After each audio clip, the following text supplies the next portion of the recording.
You are good on Instagram. You don't need to go anywhere. So we're excited about that.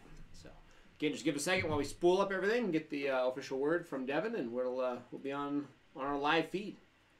So looks like we're good. Let me check it here. All right. Again, one more second. You're listening to Nate Zielinski talking hunting. It's that time of year. We're good. We're good. All right, guys. Again, I'm Nate Zielinski. Welcome to our live feed. Guys, promoting education. At the heart and soul of everything I do, I am an elk hunter. My life and passion is elk hunting, but I'll tell you, I hunt everything that walks, everything that I can get a tag for. I pursue mule deer, predator per se. So excited about that. Guys, huge thanks. We could not do this without Bowtech Archery for providing their page. So there's a lot of stuff going on there. Obviously, just had the launch of the Realm and Realm X, but guys, there's a lot of archery equipment coming out of Bowtech. So huge thanks to Bowtech, just in general, for letting us go live from their page and providing this platform. Huge thanks to Diamond Archery, Black Gold Sights, Ripcord Rests, Tight Spot Quivers. Guys, you get everything on those pages we just mentioned is on this bow right here. It makes the official killing machine. So huge thanks to that. Also, again, a huge thanks to Nate Zielinski's page, Excalibur, and everybody else, Bass Pro Shops of Denver, and everybody else taking the feed. So again, huge thanks to everybody for being a part of this. Guys, this is an interactive social experience. If you guys have questions, I would love to hear them.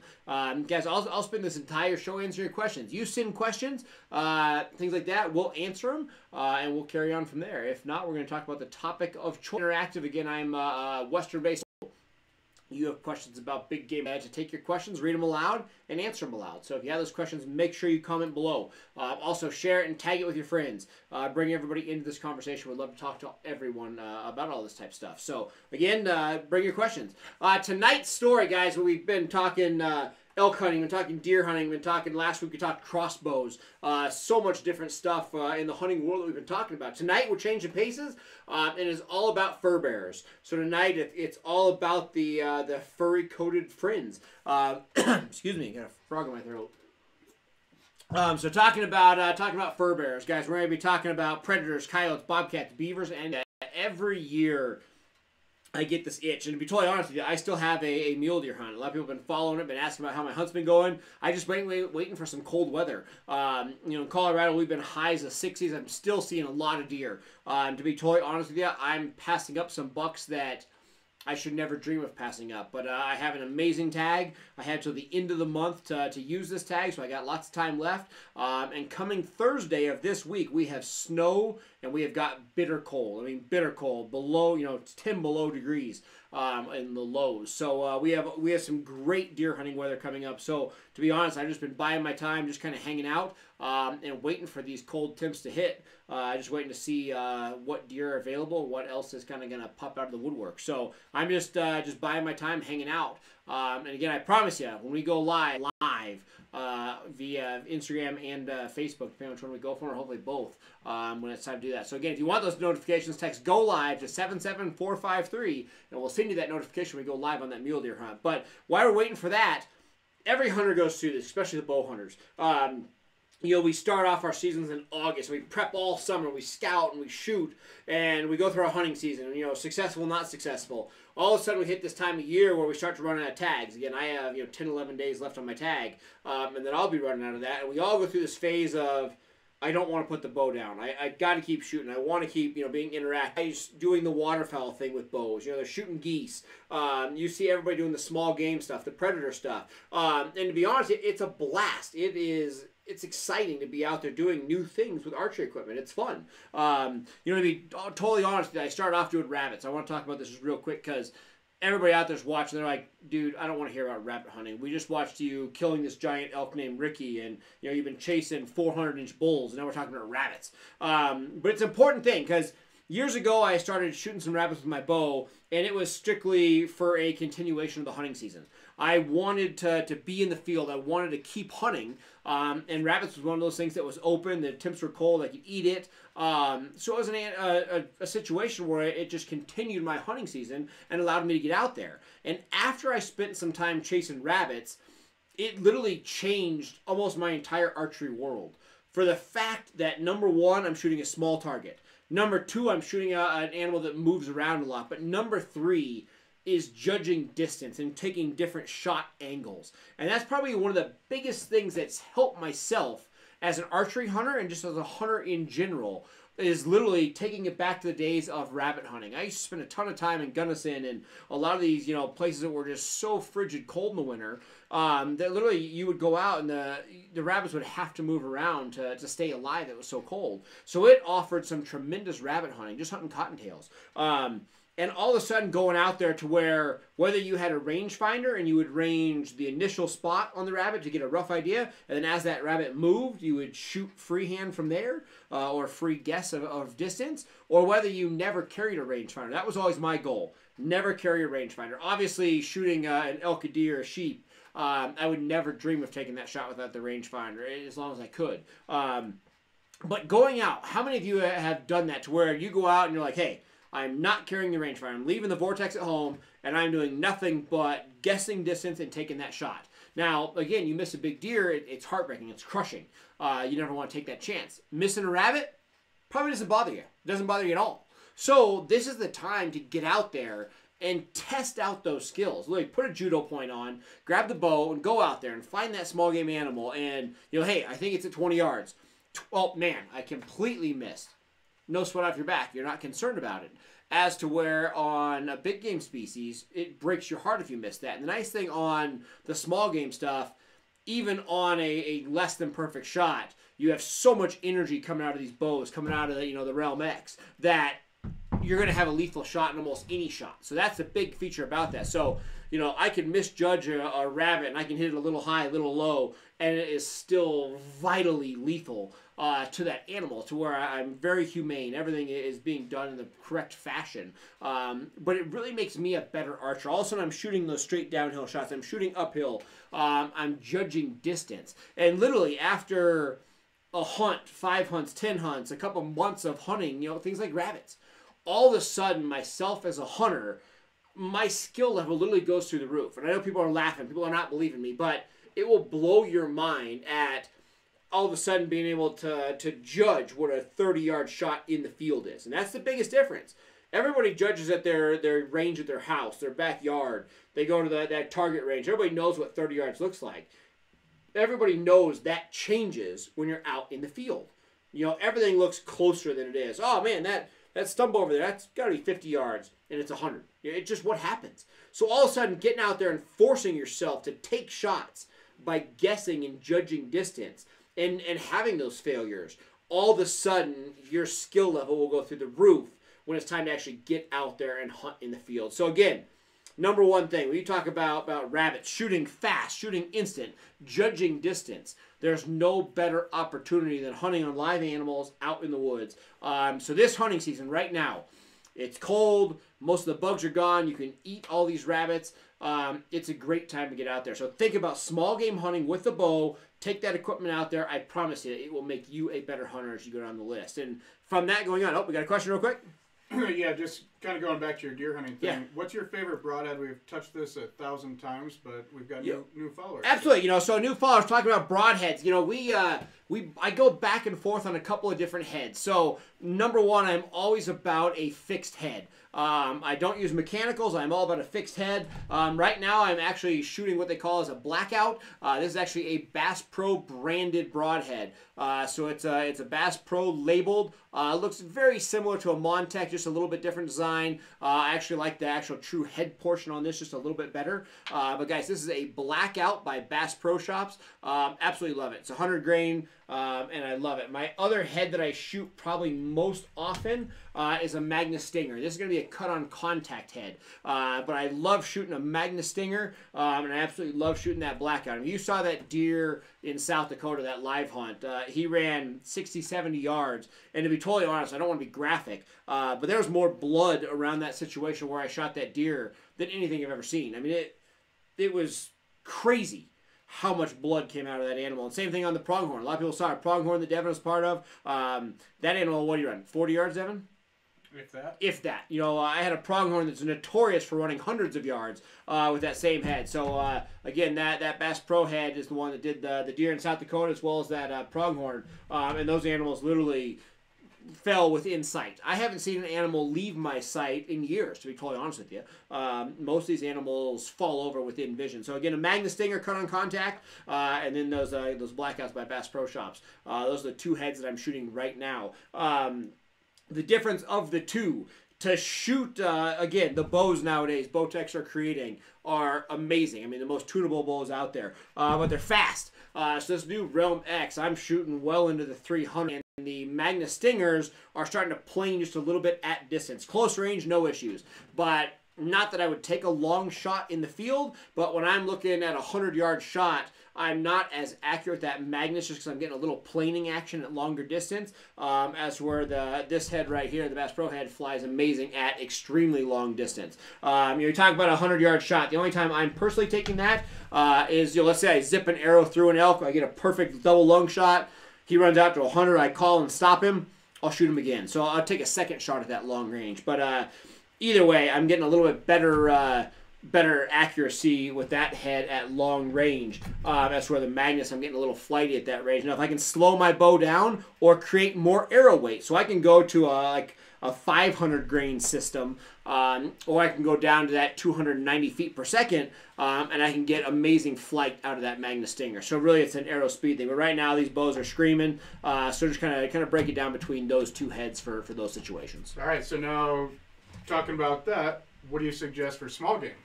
Small game, I am all about the judo point as far as the real small stuff. So rabbits, I'm all about the judo point for two reasons. Number one, the judo point is amazing for the fact that it's extremely lethal on this small game. But number two, as I shoot an expensive arrow, let's just face it, a gold tip velocity arrow right here isn't cheap. It's not like shooting a 22 or shooting a shotgun. If you're blowing up arrows when you're rabbit hunting, you're not going to enjoy it. You can go out and spend $100 a night and you're going to run out of arrows. It gets pricey. To the point where if you shoot a judo point, as that judo point hits, that arrow basically just rolls, and all of a sudden you're not wasting gear. You can shoot judo points in the ground all day long. They don't bury, so you don't lose the arrow, and they'll roll over to where all that impact gets turned, and you're not blowing up shafts. So I'm shooting a judo point for almost all the small game stuff, strictly for the fact that it protects my arrows, and it's still lethal on that small game. So very excited about the judo points. They work great in almost all those situations. So those are the heads that I'm shooting for both that variety of big game and small game in those situations. And again, they both work great. Now, a lot of guys are shooting blunts. Only issue I have with a blunt is, number one, I see a lot of animals running away with that. Sometimes they'll stick into a rabbit. They're not quite as vital. They're extreme impact on initial impact, but I don't have any impact or energy carrying into that animal. That's where the judo point, I get a lot of carrying into the animal. So just a little bit more humane using the judo point overall versus a blunt per se. So concepts there. Got it covered? Yeah, excellent. Perfect. You're good. Good. All right, awesome. All right, guys. So I think we're talking there now.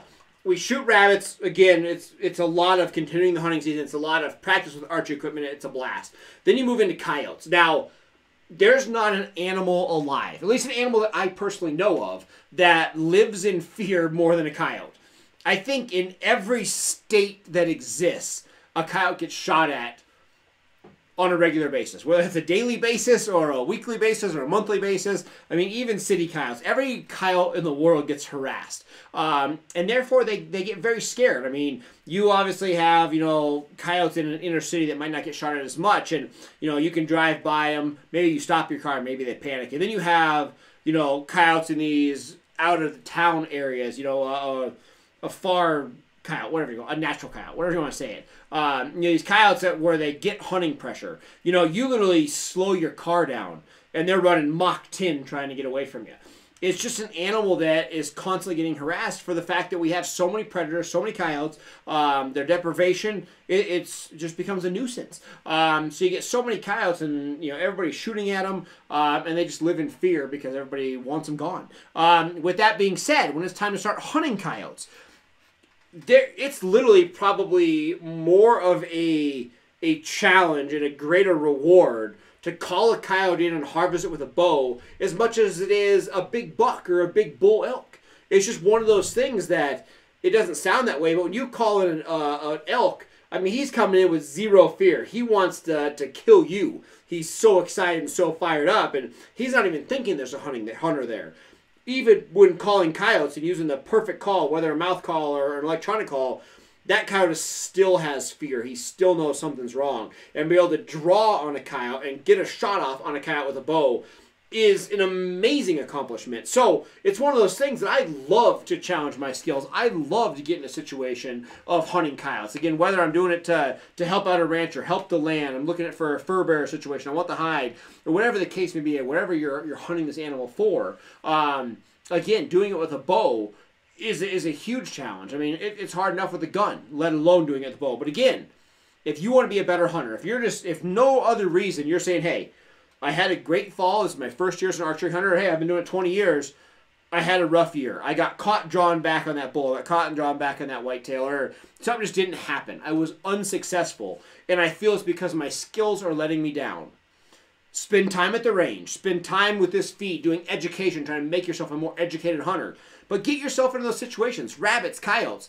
If you can honestly hit, 80-90% of your rabbits without a rangefinder, if you can call in coyotes and draw smooth enough and shoot without getting caught with that movement, I promise you, you will be a better whitetail hunter, a better elk hunter, and just far a better hunter in general, because you're going to have that greater skill set. So again, as we talk coyotes, we're actually we're going to be joined here on this next feed. We're actually taking off for Christmas. We'll talk about that later. But on the next time that we come back here, guys, we're going to be joined by literally some of the best coyote hunters in the world. I mean, these guys that hunt coyote championships, they make the DVDs, literally the best predator hunters in the world we're going to have on the feed to talk about that. So I don't want to beat up coyotes too much, but the concept of hunting coyotes with a bow, it's overlooked, it's entertaining, and literally it's a challenge amongst all challenges. And the big thing with that is, one, they're always scared. So again, you're hunting an animal that lives in total fear. So it's hard to get their attention. It's hard to draw them in. It's hard to get them within range. It's hard to draw on that animal. And it's hard to hit that animal because very rarely do they just come in and sit still. They are always on the go, always nervous. So it's a huge skill set. The other fact is that you're calling. So in a coyote situation, depending on where you're at, some people just use movement and use decoys that are a movable source. But a lot of people are obviously going to be calling. That's their number one way to hunt these animals. And do you use a mouth call or do you use an electronic call? They both have their strong senses. Obviously, the electronic call, you have hundreds, if not thousands of sounds. I mean, back in the day, you had crows, you had, coyotes howling, mice, rabbit in distress. You had, 4 or 5 noises, and that was your call selection. Nowadays, you look at like the Fox Pro list or whatever calling agent you're using, you look at the sounds that you can make out of a digital caller, and it's thousands. I mean, it's thousands. The last time I was out hunting cows with my bow, my best sound was house cats fighting. Who would ever have thought of that? Literally, house cats fighting. I called in coyotes. We called in a mountain lion. I mean, everything in the world came into that, but it's a sound that you never think of.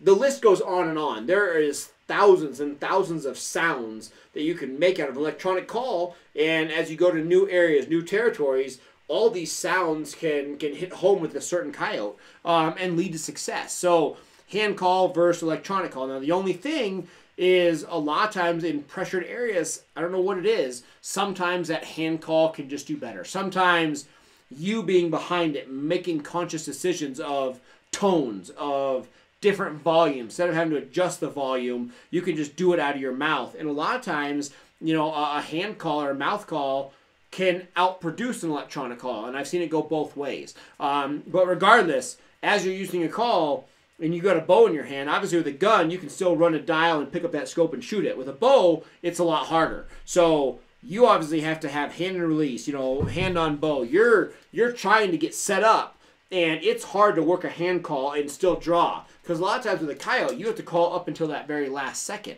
So, again, it's a challenge that people don't think about. But it's also very similar. How many times are you bow hunting and you're trying to bugle at an elk and then draw? Same thing with a coyote. A lot of these techniques go back and forth between the animals. So, again, if you can successfully and somewhat on a continuous basis call in coyotes and harvest on the bow, I promise you, you'll be much more successful in any of the big game that you start to hunt, because, again, the skill set's aligned for both these animals. So, again, we're going to talk a lot more about hand calls, digital calls, what sounds to make, temperatures, things like that, here in the very near future with some of the best coyote hunters in the world. Got another question there, Devin? Yeah, regarding deer hunting. So, Corey Schoen is thinking about switching from 100 grain to 125 grain shooting whitetail. How much speed will you lose? What are the pros and cons of doing this? Yeah, absolutely. I mean, really, I need to know your setup. You roughly know what draw weight you're shooting, what kind of speeds you're shooting. That's really what's going to come into that play. But pros and cons, obviously, you're going to have more kinetic energy. Kinetic energy is a situation of mass overall weight and speed at which that weight is flying, and that's how you're going to get your energy. As long as you have enough speed to push that much weight, your kinetic energy is going to go farther. So yes, you're going to get better pass-throughs. The best situation is, let's say that animal presents itself and you have to shoot it in the shoulder.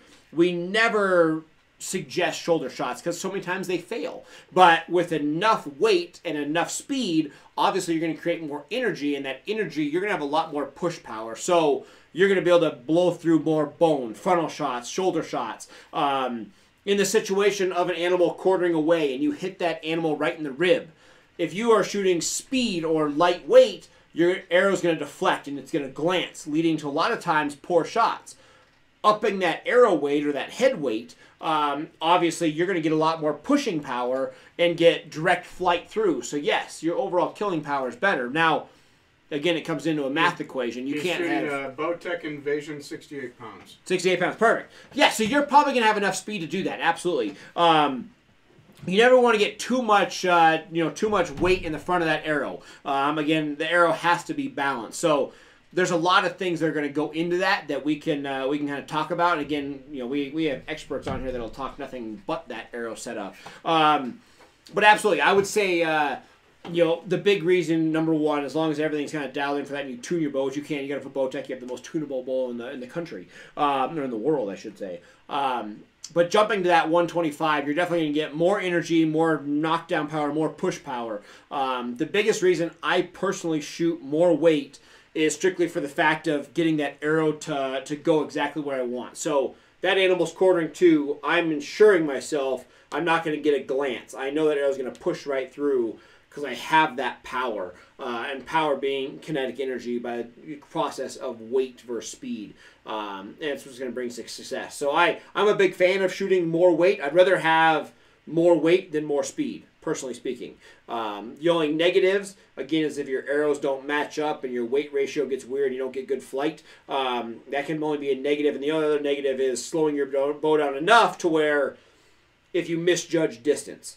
That's the only big benefit of shooting a light, fast arrow is if you think the deer is at 50 and he's at 60, a lot of times you can still make a good shot if your bow's light enough and fast enough. Shooting a heavier grain arrow is going to slow things down, so you're going to get more of an arch, you're going to get more drop. So sometimes you can misread distance, but I try to make sure I stay on top of that, whether it's through a rangefinder or just hunting rabbits like we're talking about, and you get more killing power to that. But with the tight quarters, so to speak, with the whitetail. Whitetail, absolutely. If you're shooting 40 yards or less, more than likely you'll be set. So, I'm a big fan of shooting more weight. We talk about it in a lot of different shows. Every time we talk about arrow structure, things like that, I tend to go more than less, for sure. Should he put some more weight in the arrow, too, or stick with the Generally speaking, I would put just a little bit more. Everybody talks about 10 grains per inch. Again, I would shoot your bow and figure out a speed, and that's how I would start. So I would shoot through a chronograph with that 100 grain head, what you've been shooting with your normal arrow.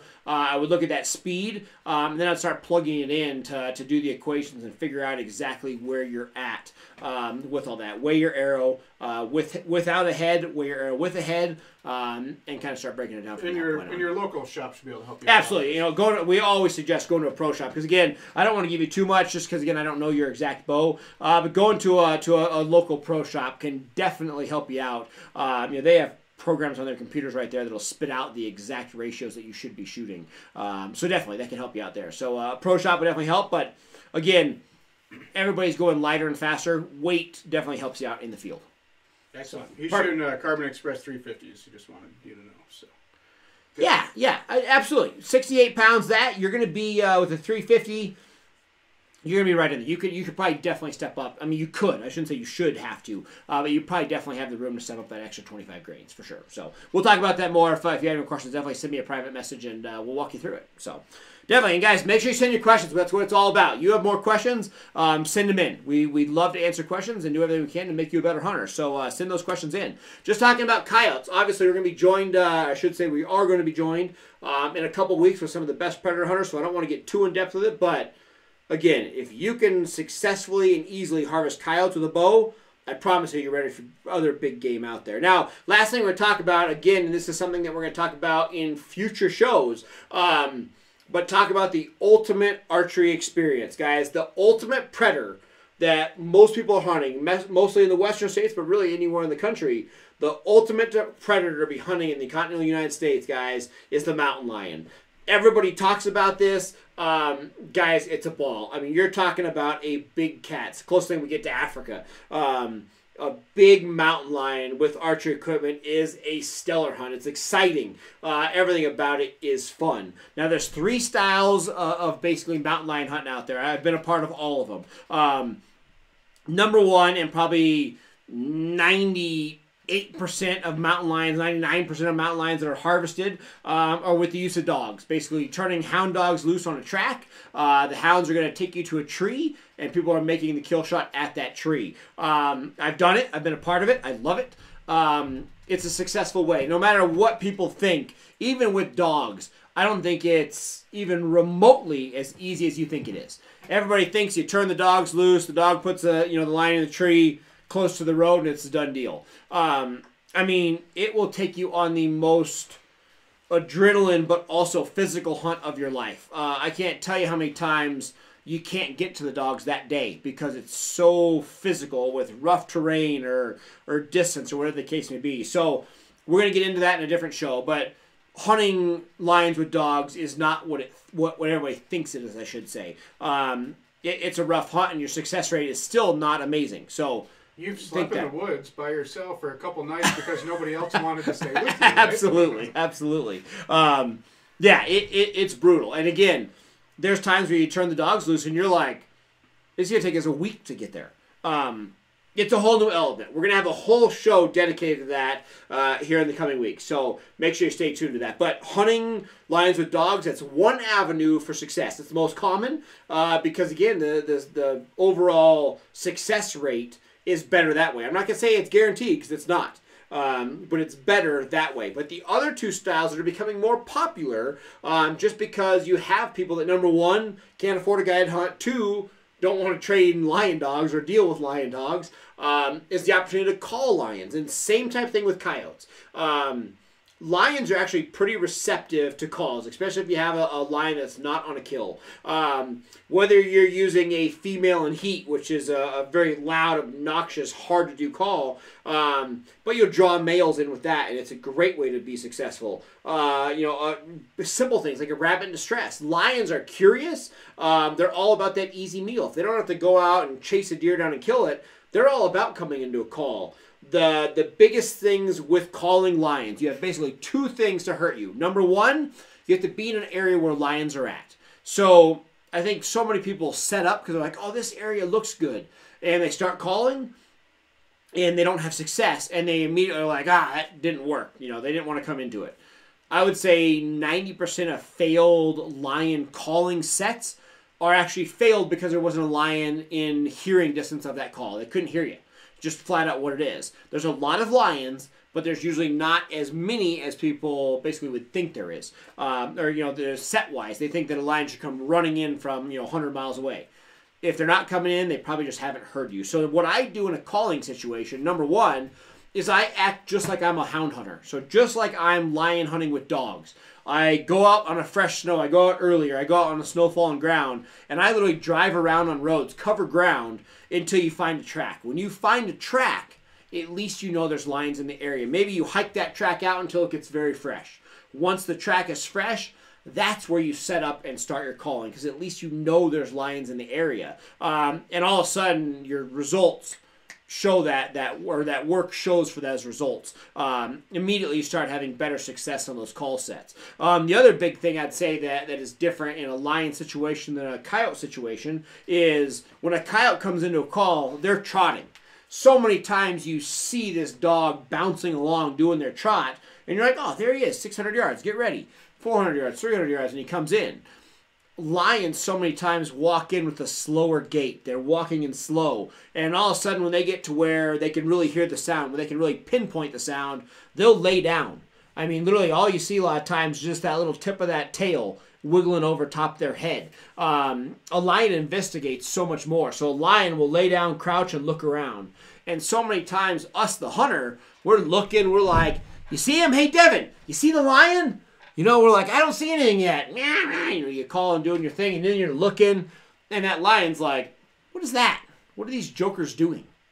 And we ruin our chances before it even happens, just for the fact that the lion doesn't make as big of an entrance as a coyote would.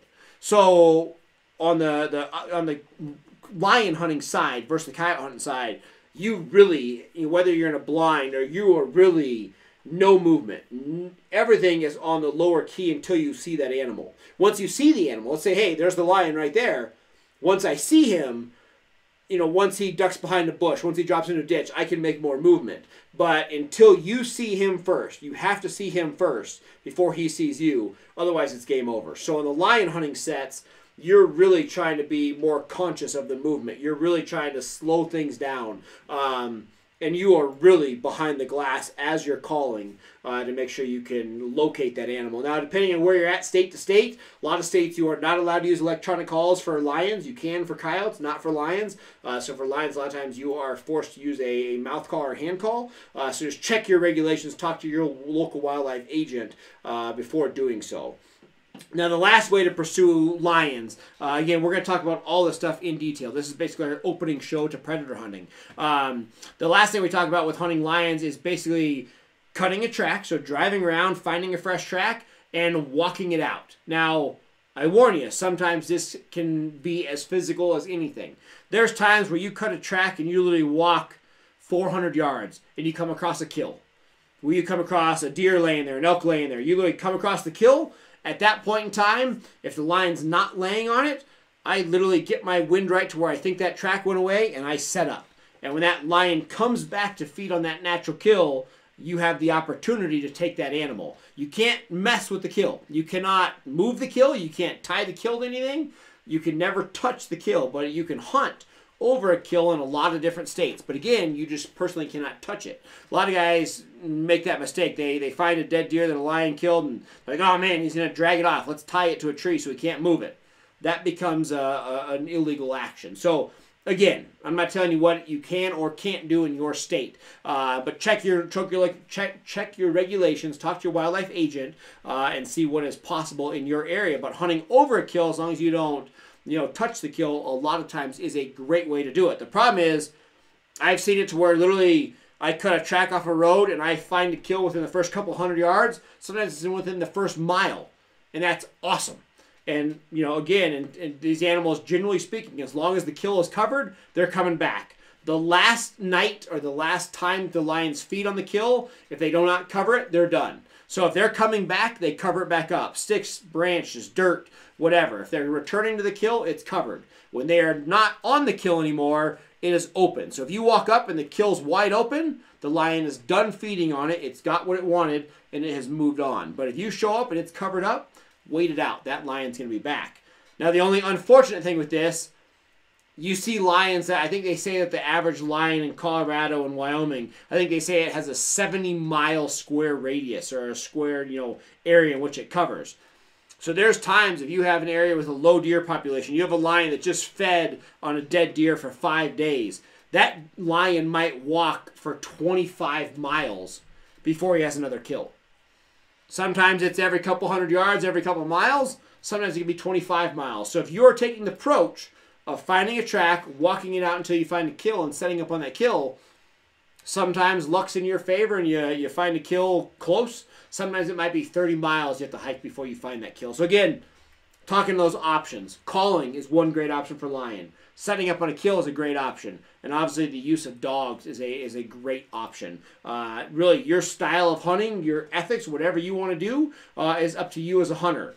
Over the next month, we're going to be talking coyotes, and with the leading coyote experts. We're going to be talking about lions and everything from walking out kills, calling, and obviously the use of dogs. We're going to be talking about all this stuff literally over the next month through basically our Predator series, if you will. We got another question there real quick, Devin? Yeah, interesting question. So is there, in lack of better terms, a rut for lions? Is there a breeding time that's better? Unfortunately, there's not. So, yeah, absolutely. If you have a female in heat, you're going to draw lions in from everywhere. My father-in-law, Dean Hendrickson, is probably one of the most renowned lion hunters that I've ever known. And he knows everything about them. I was hunting with him probably 4 years ago now. We literally had a situation of a female in heat. And I believe that day there was 6 or 7 toms that came for that female in heat. So literally, we're driving around and we find one female track, and all of a sudden there's another tom following her. Then another one, and we're coming across areas where the lions are fighting. And literally a nightmare because you had so many cats you didn't know what to do, and it's crazy. So if you get the right female in heat, it's unbelievable. But unfortunately, it's very similar to like a house cat almost. Their breeding cycles really vary. You might have one female in heat in October, one in March, one in summer. Their cycles are all different. They can, most of them are going to set up to have kittens in the spring. But generally speaking, they'll have kittens, all the time. So it's not a specific week or month at which they're going into heat. And the females will generally keep their kittens with them for some time. So if they have a litter of 1, 2, 3, they're going to have those kittens with them for quite some time. Generally speaking, again, we're going to see them having the kittens, having their litters early in the year, early in the spring, I should say. So generally speaking, you're going to have more, the females going into heat earlier in the hunting season versus later in the hunting season. But I've seen it 100% all winter as far as those cycles of them being in heat. So unfortunately, it is hard to time. But if you have a female in the area, there's nothing better for you as a lion hunter because you will have males from 30 miles away coming to try to breed that female. So again, it's a magnet. More so than having a lot of deer, having one female in heat will pull more lions in the area than anything else out there. And what about scent with mountain lions? Does that play a big factor? Do you have to play the wind? You do have to play the wind. Their nose is fantastic. Their eyes are better, so I would say that they're going to see you more than anything, but scent is absolutely crucial. So if you're on a calling set, you're hunting a kill that a lion has made, everything comes into play. But visuals are number one, in my personal opinion. Scent is number two. Obviously, close quarter scent is huge, but I would worry about vision more so than scent. And let's take one more question here. Yep. A lot of people say that they wait for the snowfall for mountain lion hunting. Why snow to be successful in mountain lion hunting? Absolutely. So it's not. So you can take this question either way. So a lot of times everybody does snow when they're using dogs. A dog will track a lion, most dogs, a good hound, I should say, will track a lion in dirt as much as snow. Absolutely no issues to it. The dog doesn't have the issue with it. Obviously, the only time dogs really lose scent is when you have snow and the snow melts and then the scent dissipates. The biggest reason is for us, the hunter. So if I'm going to hunt dry ground and you don't have snow, you basically are going to have your hounds in the front of your truck or something. You're covering ground with your dogs. When the dogs all of a sudden light up to tell you there's a track, you then have to walk around with the dogs and try to find a track in soft dirt. The problem is most of our lion hunting seasons are going to be from middle of fall to early spring. Most of our ground is frozen. It is hard to find a track to know what you're chasing.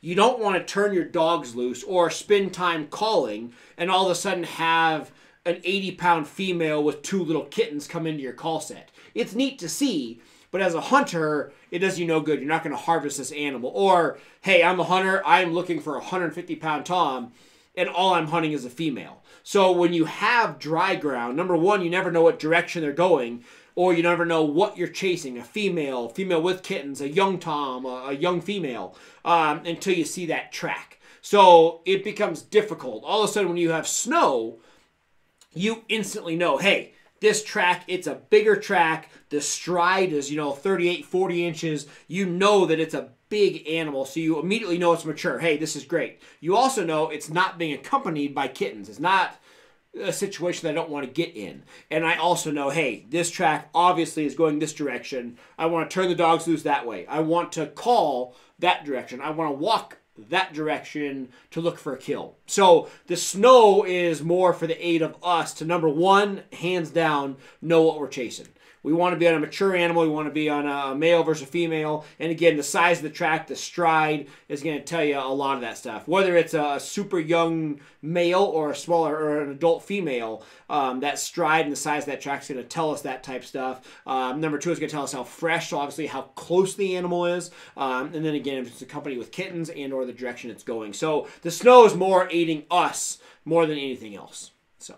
Good. We're good. Awesome. All right, guys. Again, I'm going to take off here in just a second. Guys, again, this is the start. This is the opening week of predator hunting. You know, everybody looks forward to Shark Week on National Geographic or whatever it is. Guys, this is Predator Week for us. This is the intro show. Over the next month or so, we're going to be talking coyotes, or we're going to be talking about lions. We'll also be talking about, hopefully, the big buck that I harvest here over the course of the next 10 days as a cold front hits us here in Colorado. So I know that my goals are for a giant. You know, I'm hoping for a 180, 190, 200-inch mule deer. Really hoping for the upwards of those numbers. But I'll be pursuing them once this cold front hits us on Thursday. But guys, it's all about coyotes. It's all about lions from that point on. Now, we are doing one thing. We're going to be taking off for Christmas. Obviously, myself, Devin, who's here behind the camera. If you don't ever see Devin, flip the camera around. Can we do that?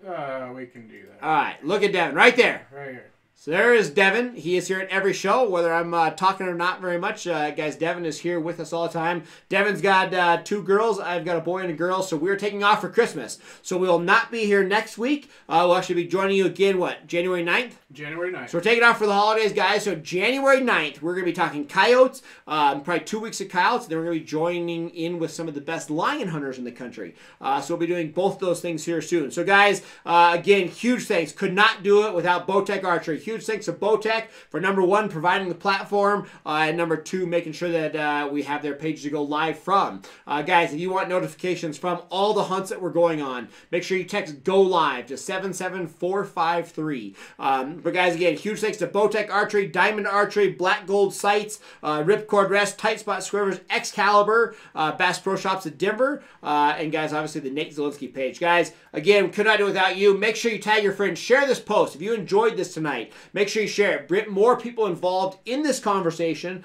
because, again, it's just going to get better and better. So bring your questions. We'll answer them live. Hopefully we'll make you a better and more successful hunter. Guys, and I will see you on January 9th. Again, I am Nate Zielinski. Thank you so much for joining us.